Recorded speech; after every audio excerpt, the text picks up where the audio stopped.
So I remember speaking to different community resources, and they were like, yeah, okay, call me back later, we'll talk later. And it really, it didn't happen. So when I came into Essen's Medical, I remember originally I set a meeting with one person, one of the other administrators, and I spoke to her, and I love the fact that they were willing to buy into what we were offering. I think that was key. When I explained what was going on and I explained the population, they knew, and it was so ironic that they knew exactly. They were saying yes.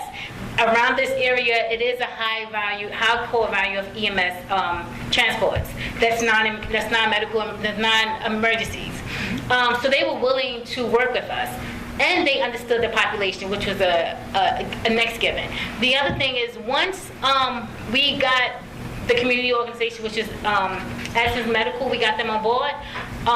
We actually had Freddy come once a week, because it's one thing to have them come on board, and it's another thing to have the clients buy into it. So we had to, one, get the clients to buy into it, two, get the staff to buy into it. So what I loved about Essence is the fact that they were able to come on site, one, teach our staff, teach the staff what is the difference between urgent care as opposed to the emergency room, and why you want to push your clients to go see an urgent care specialist if needed, as opposed to going into the emergency room. So that was key. They had doctors that came and talked to our staff. They had doctors that came in and spoke to the clients. So that was number one. That was one of the main key. Once we got our nurse on, then our nurse was able to, one, meet with Essen, and then collaborate with whatever services. So if you have a client, because what we started was a health assessment. That was what the initial thing. So the nurse, the client, any client comes in, every client is having a health assessment. And once the client come in and do the health assessment, once the client comes in and the nurse does a health assessment, she then identifies what this client may need.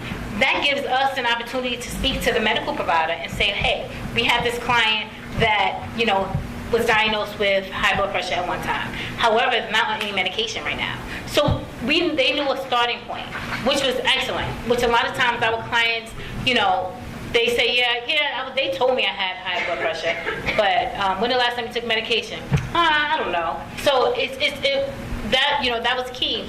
And the other thing was, having Essence come on site and speak to the client and enroll them into different services that they needed or could benefit from, such as health homes.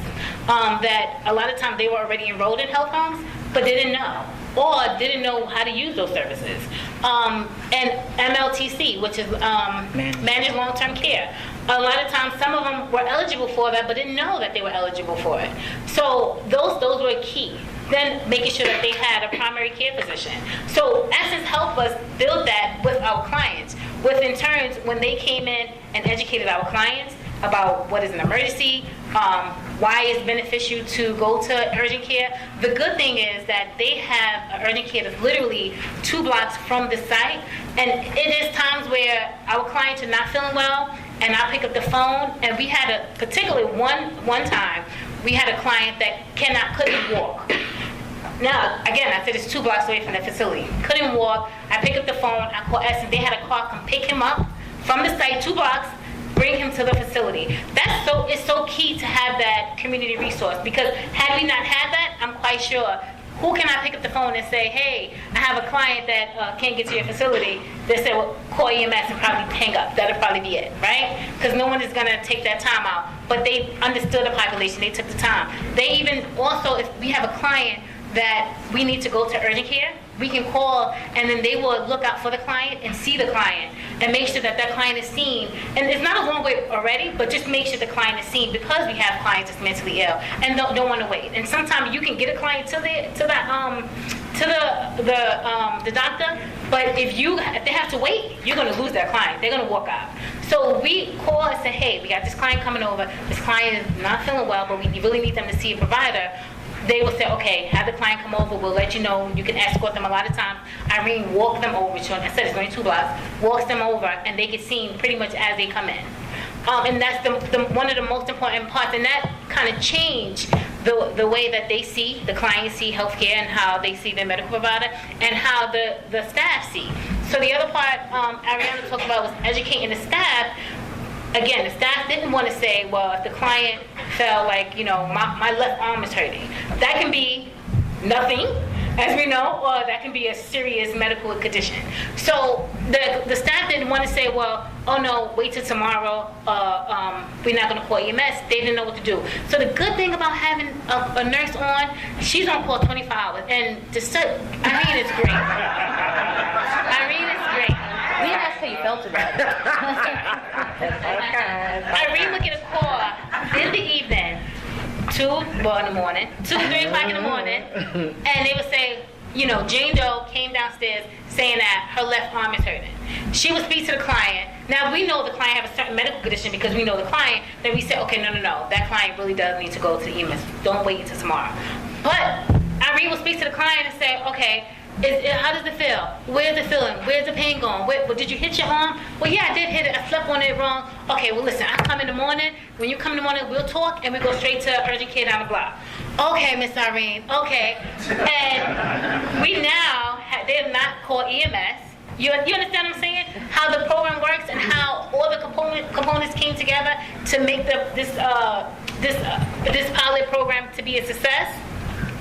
So having a full-time nurse, educating the client, educating staff, that's where we started from. Understanding what all the components that play into it, made this program as successful as it is. Now we get to talk about numbers again. I expect some oohs and ahs when I present. So, the graphs give you a visual kind of representation, but what we found is it was really exciting because we had the baseline data, and as soon as we implemented the program, we started collecting the data and making some year-to-year, month-to-month comparisons. And what we found was that in the first month, overall emergencies dropped by 70%. It was very... Thank you, Shelley, for the... What about the rest of you? Listen. We also saw actually a 100% drop in actual hospital admissions. So for the first month, there were no hospital admissions. You guys are great. Really good for my ego. So for the first month, it was really exciting. We saw some significant drops. 6 months into it, we saw similar drops. We saw actually another 100% drop in hospital admissions. So we actually went 6 months into this pilot program, successfully preventing clients from a hospital admission by all of the stuff that Kishea and Irene discussed. And now we're over a year into the program in terms of the pilot phase, having done it at Hughes for over a year, and we're seeing these kinds of results in terms of the success. We've seen that hospital admissions is now down 84%, medical emergencies are down 73%, and overall the amount of critical incidents is actually down 100%. So Hughes has gone a year without any critical incidents at their program, which is significant considering the year prior they had several. So I think it's very telling that this kind of dedication, this kind of focus on the clients, having the resources that Kishea discussed, really showed a significant difference in these kind of emergencies, in the use of ER services and all these outcomes that we've discussed. I was going to jump the gun. Next slide. Okay, so, that's you. That's you, honey. So, with all the work that we have done, evidently there's still more work to be done. One of the things that we're working on to improve is we want to hire medical wellness, hopefully with additional funds, and with seeing that this program is really a needed program and it's a successful program, it has been. Then we're able to expand this. So we want to look into. We believe that if this is in place, that one, this is going to expand the quality of life for our clients. I've given an instance, we had a client that once we started this, because we took the clients in groups and took them to go get physicals, because that was one of the things. Make sure everybody get a physical. So we took them in groups to go get physical, and again, going back to the community resource, working with Essen, they allotted time where they allow us to bring group of clients to come in to do physicals, where they just dedicated that time for us. And that allowed us, I remember, we having clients, getting them to come over, getting them to go to do the physical. And one client we found out had high blood pressure. His blood pressure was extremely high and was put on medication to lower his blood pressure. And before that, he didn't even know he had high blood pressure, hypertension. So, so evidently, it's one thing. Could you imagine? Because even I remember, we talking to the doctor. They were saying, if we didn't find this out now, who could have known what would happen if him having his blood pressure so high as it was. So again, this is a program that is, within a year time. But we want to, and we are continuing to grow the program and kind of spread it out throughout the whole organization.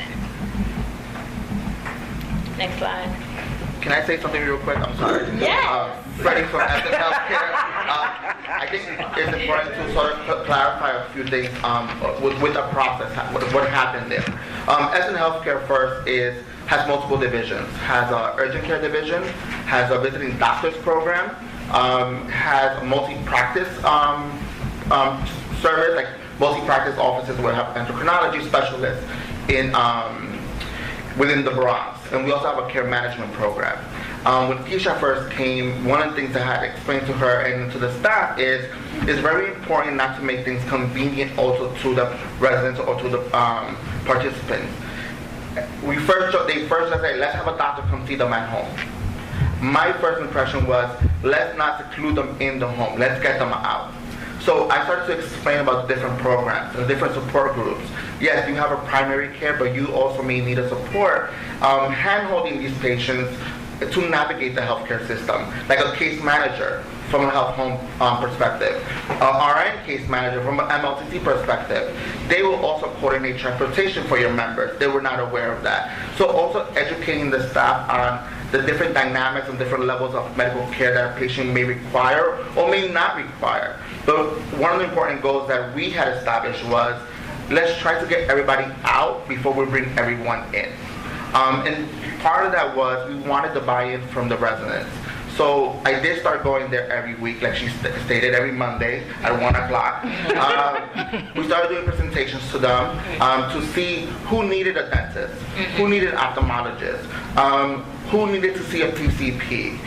Most of the PCPs they had, because they were living in a different borough before they came to the building, they thought their PCP was in Brooklyn, so if they can no longer go to Brooklyn, then they have to go to the ER. So we sort of established a relationship with our primary care, we established a relationship with our specialists there, and also with our urgent care centers. One of the urgent care, the upcoming, practice in the healthcare that people are not aware of what they do, what they're there for.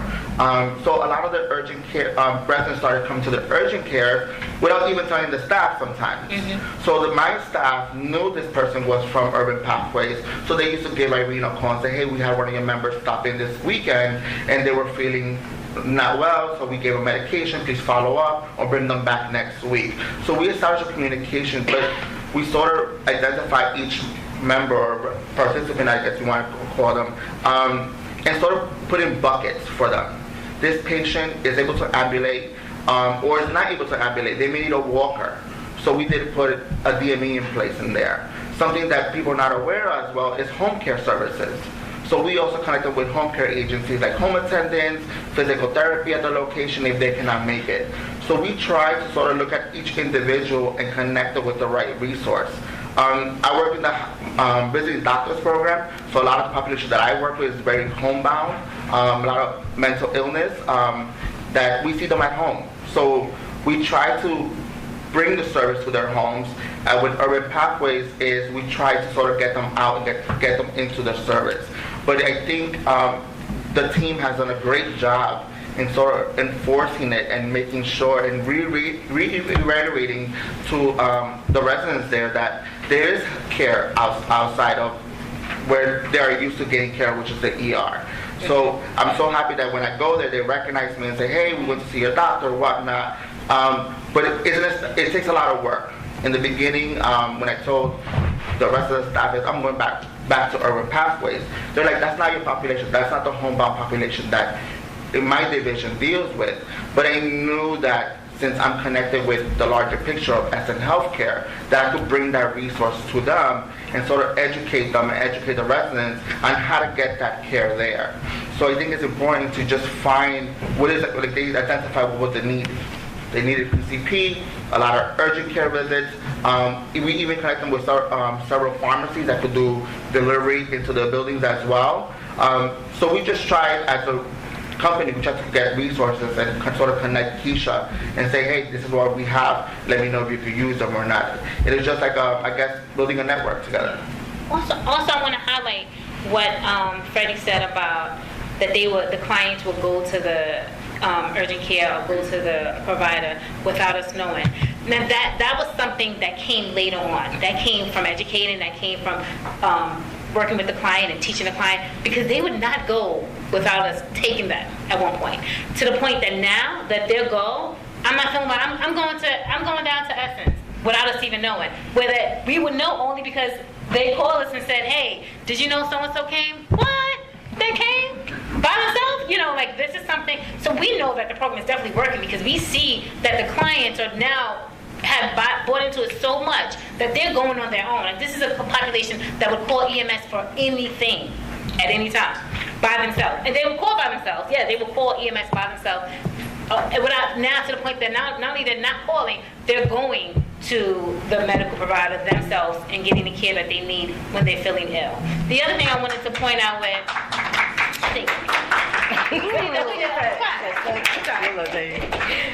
the other thing I wanted to point out, with Freddy was talking about the home care division, there was times where we had a client that could not get to the facility where they came out to do x-rays on with the client. They came to the facility, to the home.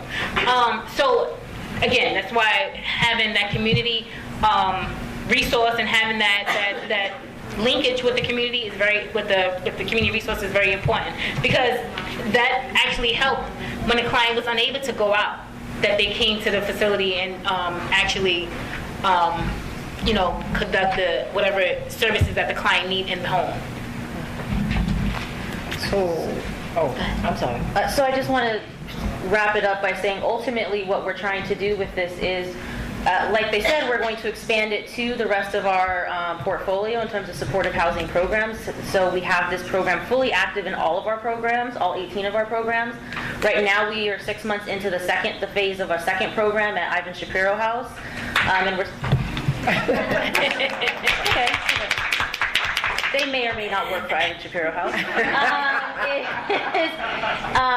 So we're seeing similar results in terms of reduction of emergency services, connecting clients to primary healthcare physicians, and so the goal of this too is to, when we're doing that expansion, continue to collect that data, collect these statistics, so we can ultimately write that white paper, write some papers and advocate on behalf of all of our client populations to say this is a program that's worked. This kind, as Rachael mentioned in the beginning, this kind of focus, this kind of dedication to their medical care, to their physical care, to their healthcare overall works. We've got to now work as a community, as the city, as a state, to figure out how we can implement this throughout the state, throughout the city, and maybe the nation. Right? Let's reach big. Yes. Because it's not just a New York City thing. It's not just a New York State thing. You know, this is an epidemic across the nation, as far as I'm concerned, in terms of providing that quality healthcare to our clients, to clients that need that extra support.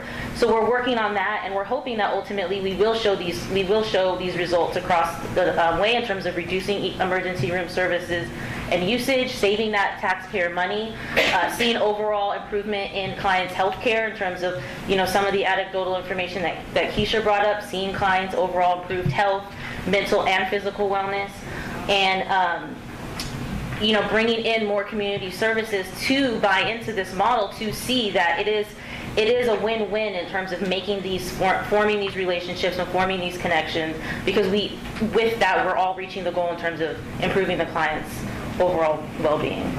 So I want to add something. There are a lot of different models for trying to improve access to health care for this population. There are go to where the homeless are. There are street programs, there are food pantry programs, shelter programs. There are rotating on-site service delivery arrangements.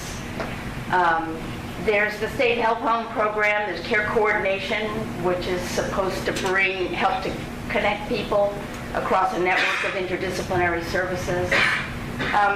So I think one of the things that is, and then there's managed long-term care, in various in-home visiting doctor, et cetera, types of models. So what's different about this model is, in some respects, Irene. That is the bringing of health capacity on site. And I thought it might be helpful if you all sort of addressed why that mattered. Of course, you could arrange, if Irene didn't exist, you could have an arrangement with Essen. Right. If Irene didn't exist, you could have an arrangement with transportation companies. You could try to enroll people in health homes, et cetera, et cetera. So what's the difference? What's the value of having invested, because this is investment on your side, in on-site capacity around health and healthcare? If I may, I have a booming voice anyway. How you do? I'm just trying to be polite. I have seen on-site, well, here at Hughes and at other facilities where I have worked in the past. First and foremost, if we are on-site, you tend to build a better relationship with all of the clients as opposed to somebody coming in, say maybe 2-3 times a week. I'm there Monday through Friday, 9 to 5, and they do know they can ask, and I will be called at 11 or 12 o'clock at night. And after I shake off the grogginess, I realize who I'm talking to. I won't be so snappy, but at the end of the day, they are willing to trust me, to come to me, to tell me what is the problem, great or small. And in turn, they know that I will also go above and beyond to get them the services that they need. Because as they're invested in me, I'm invested in their care.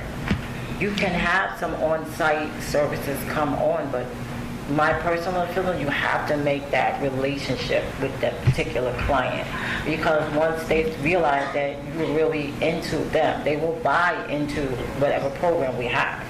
So to me, that is why it's important to have on-site services on a continuum basis. In addition to what Irene is saying, I think she's being a little modest too.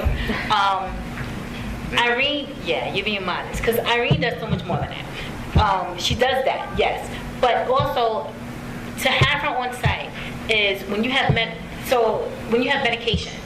So sometimes, again, you have clients that just because you have this, 100% clients are not totally go. You might have one client that still goes to the hospital. Okay, that's that 1%. So you have clients that may go to their doctor and get medication. Then you go to the hospital and get another set of medication. And then they go to the psychiatrist and get another set of medication. I might look at it and just say, okay, these are your medication, okay, take them all. Whereas Irene, the nurse, will look at him and say, oh, no. Why you got 2 sets of these medications? These are the same type of medication. Okay, I need to call your doctor and find out what's going on. I need to find out why they gave you that medication. Where did you go? Okay, no, well, you have a heart condition. You can't take that medication. So I don't know, maybe your doctor didn't know that. So I need to speak to your doctor and let them know that you have a heart condition, this medication, you cannot take that medication. Well, maybe it needs to be reevaluated because this medication, last time you had this medication, that this dosage didn't work for you. So I need to call back and let them know that this doesn't work, that you need to, that's where you have your on-site, you have your on-site nurse doing that. Whereas, honestly, I can't do that because I don't know medication. She does. And having her on-site doing that, that's weird. So you have a medical condition. She knows, okay, these medical conditions, this is what you may need, or possibly have this medical condition. Okay, let me call your doctor and say, well, listen, you've been showing symptoms of X, Y, and Z. That sounds like you have something else. So let me call your doctor and say, well, hey, you know what, Dr. So-and-so, this patient been showing signs of X, Y, and Z. Can we do a testing on this? And we'll do a testing. And she's a nurse. Sometimes we call her the doctor. Because she'll say, oh no, what, they were saying this, they were feeling that. Call the doctor, because that sounds like they have this. And when they come back, I told you, that's what they have. So having that on site, that's true, but I'm a strong personality. May not sit here on the panel to begin with, and we are taught in nursing school, you advocate for your clients. As well as I'm pretty sure some of the social workers, case managers sitting here, you advocate for your client. right? So I have butted quite a few heads with doctors and nurse practitioners. I have been called a whole lot of names. I said, but you see them for 5 to 10 minutes in your office. I'm here with them 8 hours a day, almost 7 days a week, because sometimes I will come in on the weekend. So my whole point is, I am your eyes on site at the facility. So if something happens to your client, the first thing you're going to come back is to me. Like, why didn't you say earlier? Do I know some nurses will sit there and give you 3 different medications? Sure do. I'm not that particular nurse. So I will fight to the point of, no, you should not be doing this, and no, you can prescribe this medicine from A to Z. You are wasting Medicaid dollars because they're not going to take it. And B, what's the point? I'm telling you what needs to be done. I'm not taking over your job, but I'm trying to help you to help better the client. That's why we do feel to have on-site is the best, because then you have a whole team who can advocate. And I can also, while I'm doing what I'm doing, I can train staff. Yes. Like, don't hover in the corner when the doctor barks at you. That's just a natural thing that they do. Stick your chest out and bark back. And then, if need be, I will come in on the call. If we go in together with the client, because remember, this is client, or you say client, I say patient-centered care. The client is in the center, and at the end of the day, what's best for him, if we can get him involved, we will get that other part of the team involved as well. Yes. So,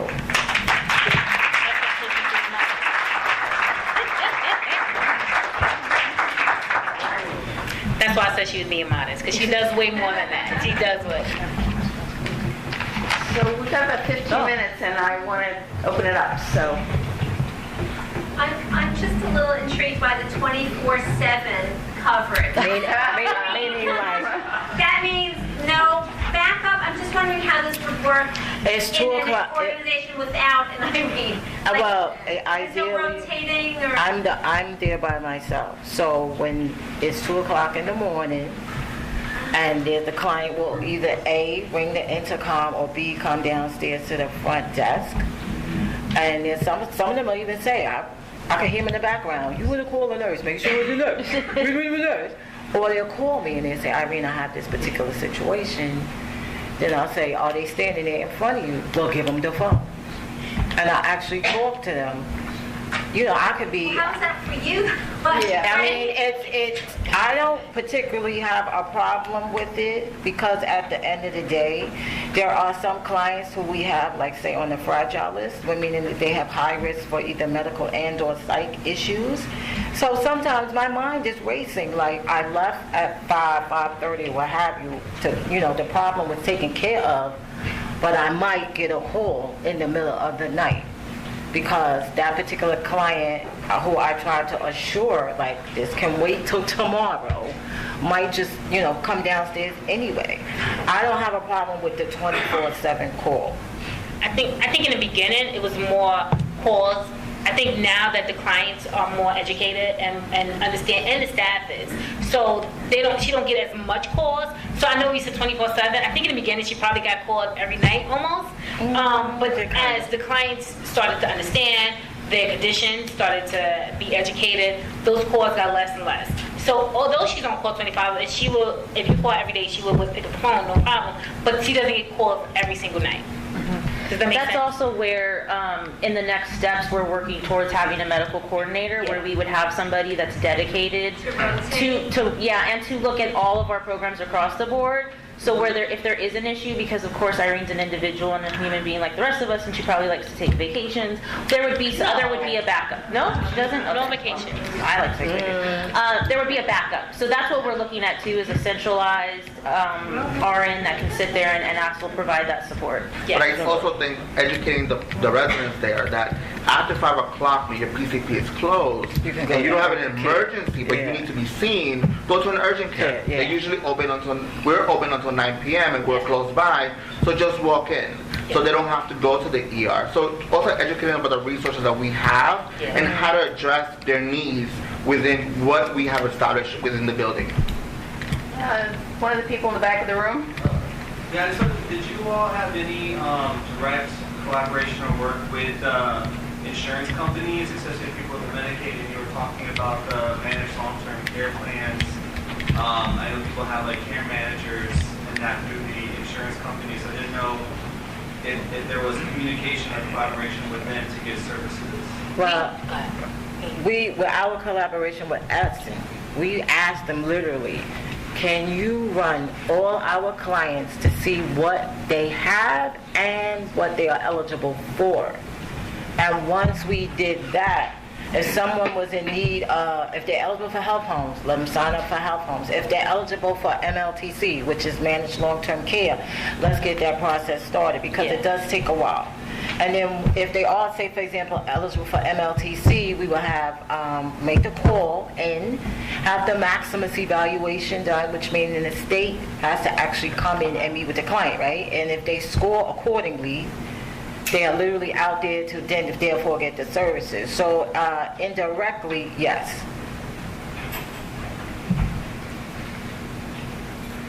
Hi, so I have two quick questions if you're obliged. And so first one, I saw you had a slide that had the patient kind of demographics information, and I saw a substantial amount were over the age of 50. And so we're given, folks who are formerly homeless, co-occurring SMI, SUD. I was wondering if there's a geriatric component to the services. And also, my second question, I'll just go out, it's kind of leading up what the gentleman just asked. Because I think, you're doing amazing work with this pilot. And I, for one, am tired of hearing about pilots because I think these should be programs that are fully funded. And then getting to what she had mentioned earlier, Rachael, about the whole saving money for other systems, that whole long pockets issue. You're doing great work. And you're saving hospitals and health plans money. And so I'm wondering if there's any cost data that you could attach to the reduction that you're seeing that you could, help to demonstrate to these other payers, your value in the work that they're doing. Well, I can't do the second part. Okay, you do the first part. But I'll do the first part in reference to do we have services for our clients 55 and older? We do for some, but that is something that we are actively trying to set up. As baby boomers, the population is aging, and as the population ages, as some of the health insurance companies say, the drain on the resources can be greater.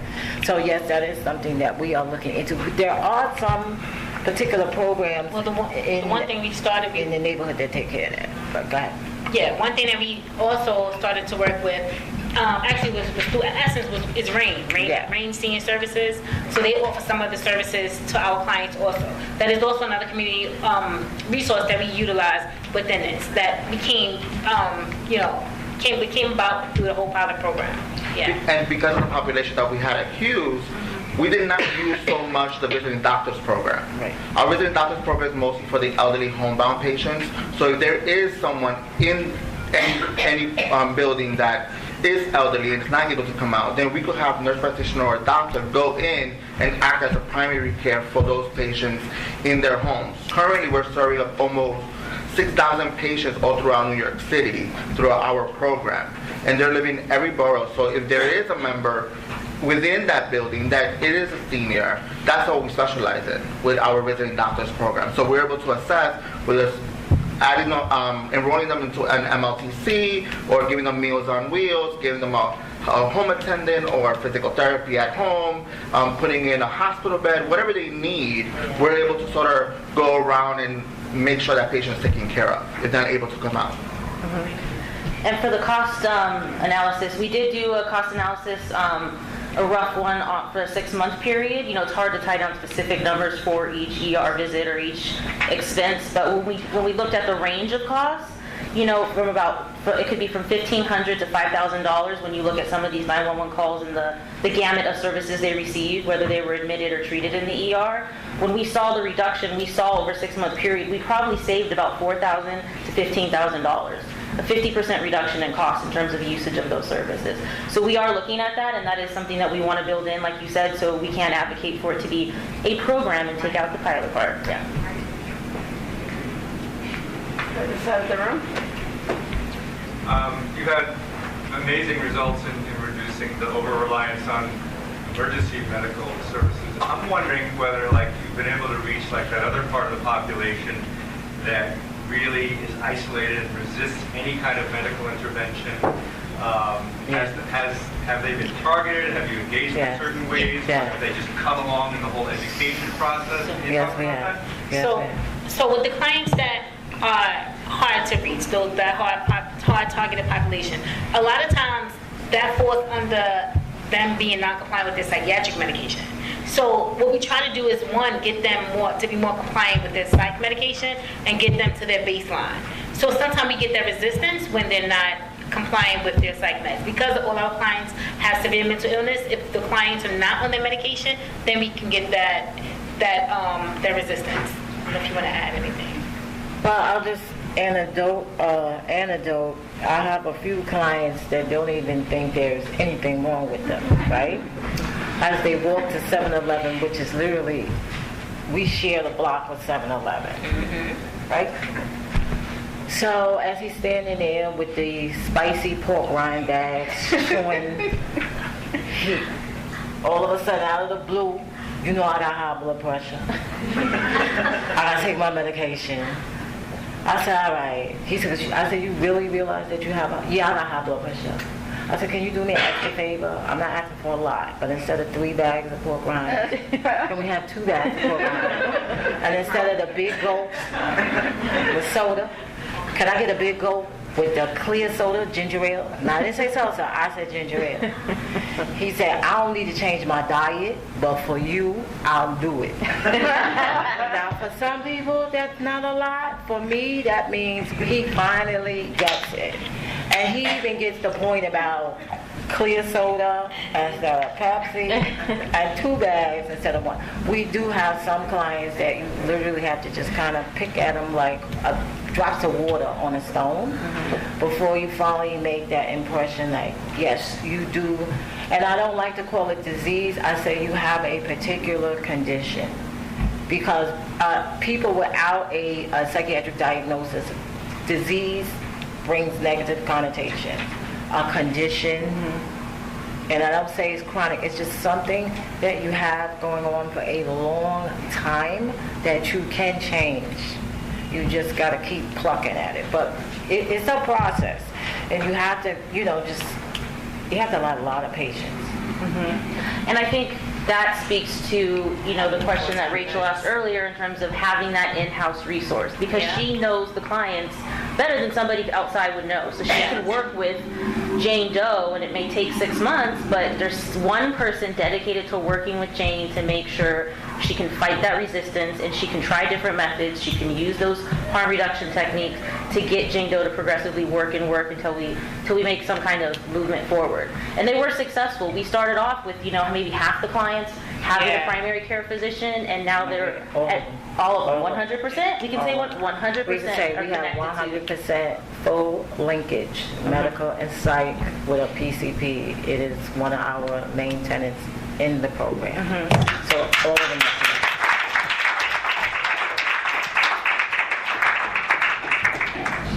Yeah, I think there's really a thread through here that have come up in a lot of the questions and a lot of the answers, which is how important on-site and relationship building is to trust, and then utilization, and then shaping utilization and behavioral habits, which is a whole construct that was just missing when the state came up with the health home idea in the first place. It was a good idea, right? Because how do you have Irenes for every person, right? That's not a scalable model. They had the idea of creating a model, but there's some key elements missing that are responsive to the most needy populations. Go ahead. Can you say where the source of the funding came from to pay for this new nurse and additional services on site, and also the savings that you just referred to, a reduction by a few $1,000s? Is that Medicaid savings, or is that somehow a savings to urban pathways? All to Medicaid, by the way, at the last point. Which is why this different pocket, whoever had that formulation, right? These people spend in order to save these people money. But on the funding, you might want to address that for transparency purposes. We have contributed to the program, but there are other sources as well. So we had Altman contributed to the startup of the program as well as Robin Hood Foundation. We already had an established relationship with them, and so we also negotiated getting some funding from them to start it up. So that's where we started, and some of it, I believe, I'm looking at my people back there, we've built into our own budgets as well, trying to make it all work.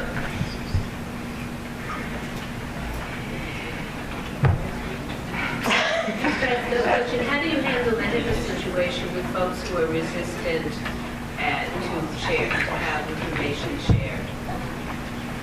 Well, first and foremost, if they don't sign it, she said, how do we handle the HIPAA situation, am I correct? Mm-hmm. If you have a client that is resistant to any type of help, particularly medical. First and foremost, if they do not sign a consent for me to talk to that provider, it's okay. That has nothing to do with me getting it to them. That this is what you have right now, and this is how we can better take care of this.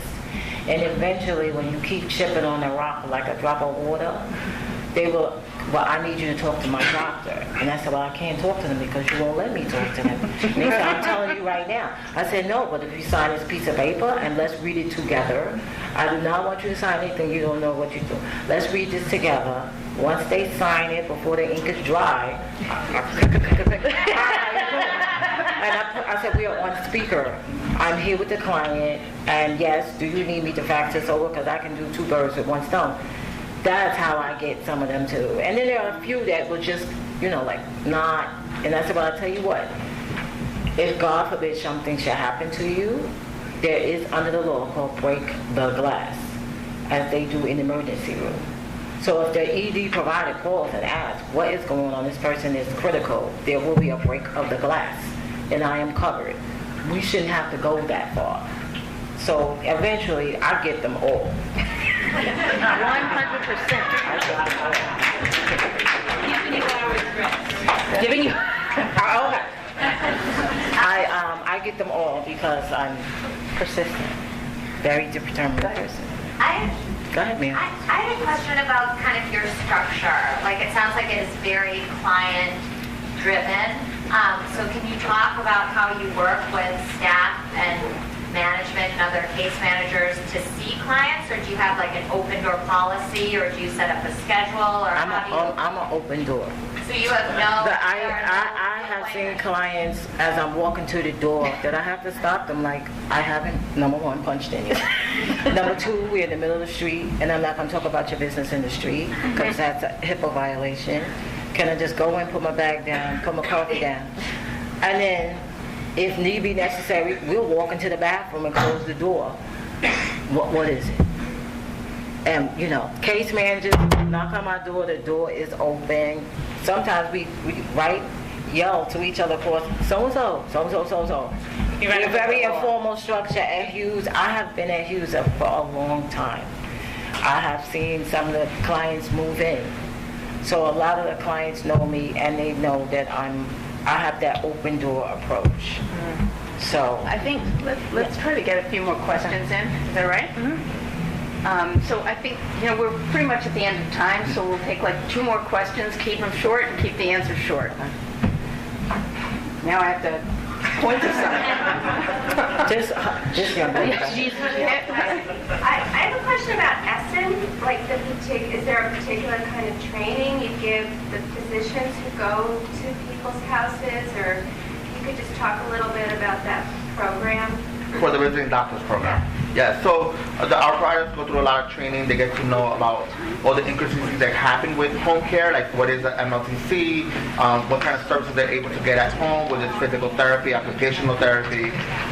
But we also do bedside manner as well, to make sure that we are able to communicate with the patients and the family, if the family is not available, to sort of figure out what's going on with the patient. A lot of our members have family members, caregivers, that one, do not live in the States, like in New York State, and the other one is they're working 9 to 5. So we're able to communicate, coordinate services.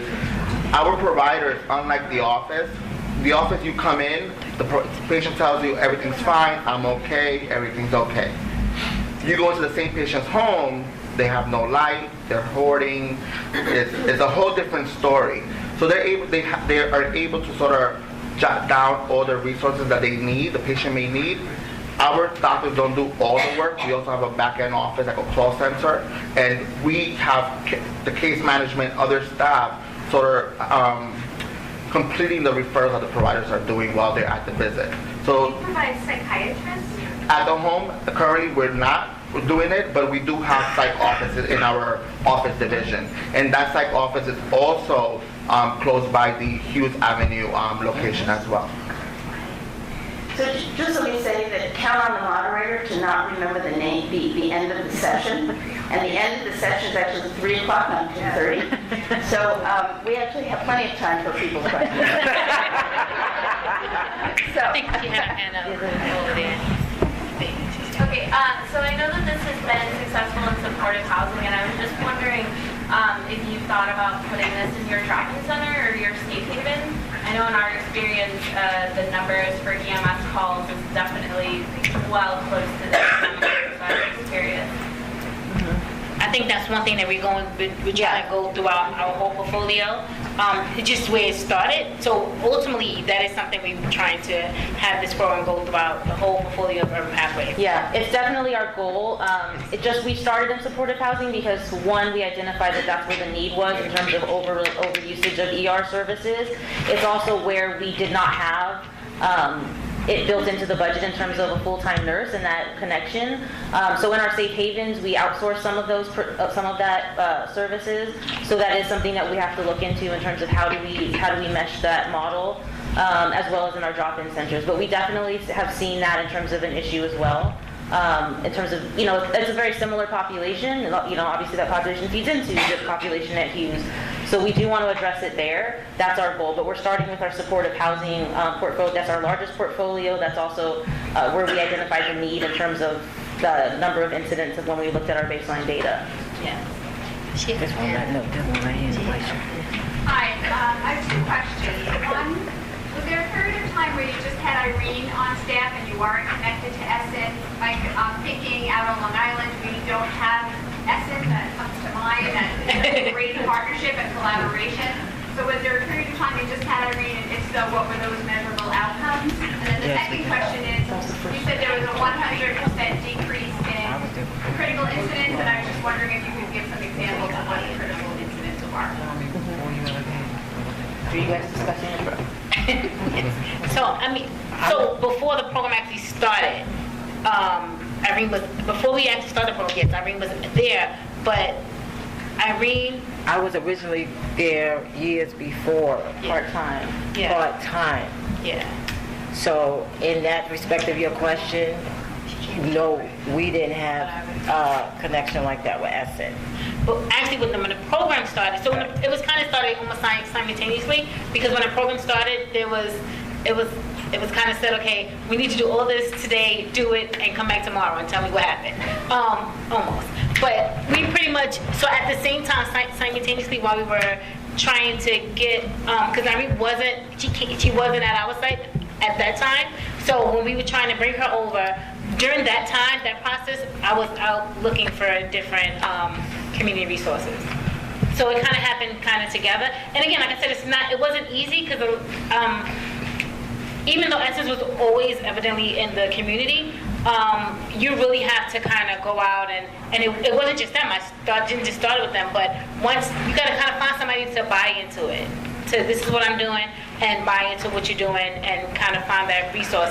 And I mean, I know Essence is one community resource, but I'm quite sure there's others. I mean, I don't know about Staten Island, but I'm quite sure if you do the outreach, you'll find the Essence. And just to clarify, we are in Staten Island and Long Island. And Westchester County as well. So you might have an Essence. Are you in Suffolk County? Nassau at the moment. Nassau, okay. Yeah. Fred? No, I was going to say that before we were able to start the program, we had a part-time nurse, and a part-time nurse basically worked primarily on medication management. So a lot of our clients are on medications. Louder. Making sure that the psychotropic medications are accounted for, that they're being monitored, and they can handle emergencies. The ability for her to do training and to really work with the individual clients and staff came as a result of that focus on her. In terms of the urgent care, the reality is that we have an urgent care that's 2 months away. But what we have to do is to offer the clients alternatives to the emergency. And so whether, if the emergency care wasn't 2 blocks away, we were willing to pay for a car service to provide the training. Basically finding something that's available all hours, that's willing to work with your clients, and then figuring out a way to get, so it's really about understanding what the barriers are, because of your barriers to the regulation, and providing them with alternatives. And we felt that this has money for car service, so some of our other locations, we get the message, and we'll be able to do that. You mean before? The other part Yes. there, just add on, you asked about the critical. So I think why you see 100% drop is because it's really a team model, and what we're seeing is many of the clients and the education with the staff is really communication, and I really strongly believe it's a team model. It's totally education, staff buying in, the team you have up there really loving doing this, and the fact that we're lucky enough to find an urgent care willing to work with us the way they are. That's a little unusual, but it can happen. And the second thing is, somebody asked earlier, we're constantly doing case conferences, we're constantly monitoring. Everyone has a case manager, so there's weekly clinical case conferences, and I think what you might not see here is you're seeing a team that really knows all the clients, 55 clients, living on their own in an apartment, feeling comfortable to really go to just about anybody. That doesn't mean you don't have a couple of clients who still might not trust the process, still have issues with it, might have to go to the emergency room. But even if you go back and look at all the emergency room visits and when we did the analysis, rarely anybody was admitted. And that's what we found amazing. They weren't medically admitted, they weren't psychiatrically admitted. They were told to go see their primary doctor. So I think that's what we're really seeing here. And it's really amazing the turnaround. And all these clients come from a state psychiatric center. Never lived in I think it really is a team concept of communication, buying in education, and you're continuing. So every month we still do educational trainings for the staff and for the clients. So that's what you're really seeing here. And that's why it's very successful. Could you talk a little bit about your referrals to addiction care specialists and whether it's hard to find enough of those and whether those linkages and outcomes have been tracked and have also been good? I know the mental health and the addiction often come together. Well, currently, most of our clients are kind of already linked to their substance abuse program if they need be.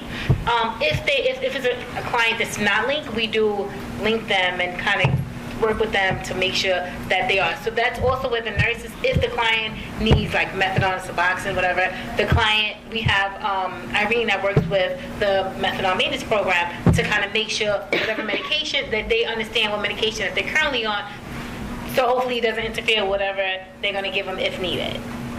Thank you. This gentleman in the white shirt, please. He's so patient. You guys put together, you guys seem like a great team and a wonderful relationship with us. And what I'm interested in is expanding beyond like your congregate housing facility, expanding beyond that to scattered-site housing, right? Because they put out 15,000 units, 7,500 congregate, new construction, 7,500 scattered-site.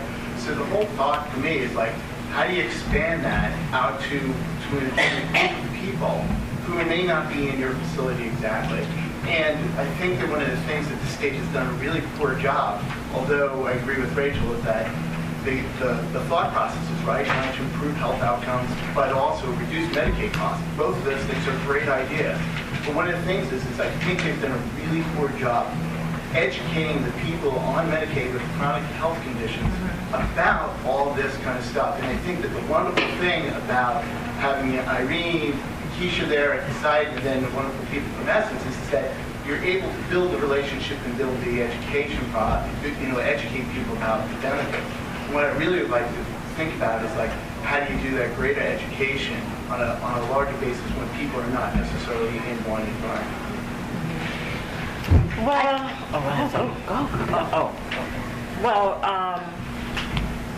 where we are is supported transitional housing. The hope is they're eventually going to have permanent housing, and the lessons learned is you can be linked up to a PCP. If you want to come back, say, in the Bronx, come back to Essen, that's fine. But you do know in turn that you can go out on your own and get your own PCP and or psychiatric provider. So that ultimately will be the goal with scattered site, because remember, you have some people over here, some people over there, and some people there. The ultimate goal, irrespective of where you go, you need to have a PCP and or psychiatric provider. I think also the overall model and the fundamental elements would stay the same in terms of scattered site, having a nurse that's dedicated to that, the education of clients, the education of staff. But I do think there will be the extra challenge, like you said, of the fact that the people are, not in one housing unit. Currently what we try to do with our scattered site programs is we still try to bring all of the clients together to do other groups. We provide other groups and support services, and bringing them together, bringing them to a central location, or our main office, to do that. So in theory, a lot of that elements can happen.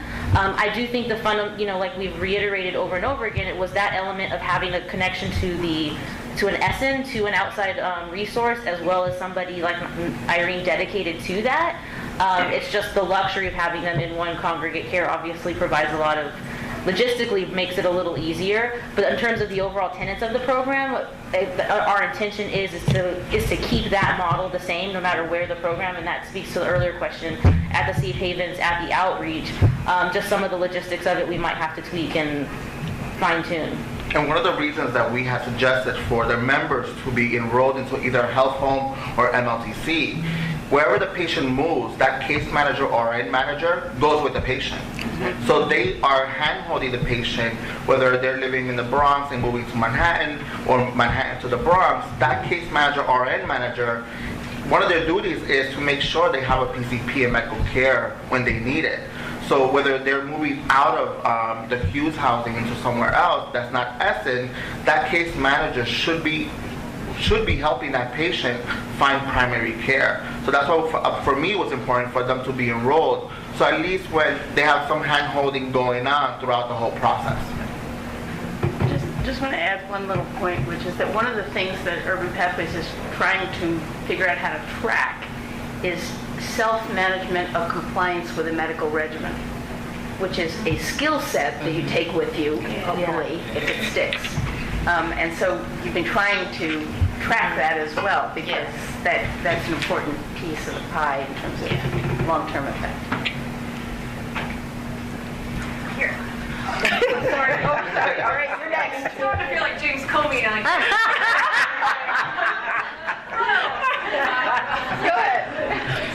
Okay, so I have a part question. I'm wondering more around the cost analysis, if you're working at all or have been in touch with the managed care plans that your clients are enrolled in, if you're keeping track of that, because one, I know that this would be something that they would be interested in, and they have a lot of better data to get you when you're doing your white paper results of real costs rather than like the estimates that you're working with, but and also thinking about it as replication beyond that. I know the Altman Foundation, you have foundation resources, but there's starting to be a willingness. We work a lot with health plans of investing in this kind of stuff. So in terms of replicability of the program, there is some willingness of plans to invest in this if you can show that it saves them money. So it's both kind of recommendation, but I'm also asking what you are doing with the health plans at this point. Well, currently with the health plans, and we do keep track of them. I don't think we gather a lot of information that we probably should. That's something that we can look into. But we do have contact with, and we know all of the health homes or MLTC that the clients are in. We do know what plan that they're in, or what organization or agency that they are in. So we do have contact with them in that aspect. Maybe we can talk after, because we work with them kind of at the maybe more at a higher level when they're really interested in kind of like this stuff. And if I can put you in touch with some people that would help you, great, that would be great. Really, I'd be happy to do that. I mean, one of the challenges, of course, is without a single payer system, right? A single unit has many plans for a very small population. Right. So it's hard to invest a big time and effort in a partnership with a plan when that's what, 10 of the people of the 55, right? Right. So that mismatch hinders a lot of these relationships, and these relationships are, of course, critical to monetizing and sustaining programs like this. So it's just it's a system structure challenge. What about the clinical supervision for the LPN? I mean, obviously, you're very experienced and skilled, but not all LPNs come in with the same level of clinical expertise, and everyone, of course, needs clinical supervision. How is that provided for you? Great question. Well, what I used to tell people, technically speaking, as far as I like to call it the pecking order. If you don't have an RN on site, then you do answer to the immediate medical provider. But we do have an agency that comes in and does weekly supervision of all the LPNs at Urban Pathways. Yes. So Urban Pathways contracts with an external medical source to provide the clinical supervision, which is the authorization you need. Yeah, and that's also to plug. That's why the next step is we'd like that medical coordinator, so it's centralized. The funders in the room. So it's centralized. We also have a part-time psychiatrist that we work with, so she has an MD that she can consult with as well. Well, I think it has to be in the practice specialty, right? Yeah. But Yeah. I mean, we could technically say, since most of our, if not all of our clients have a psychiatric diagnosis, then technically speaking, that psychiatric consult would be my superior.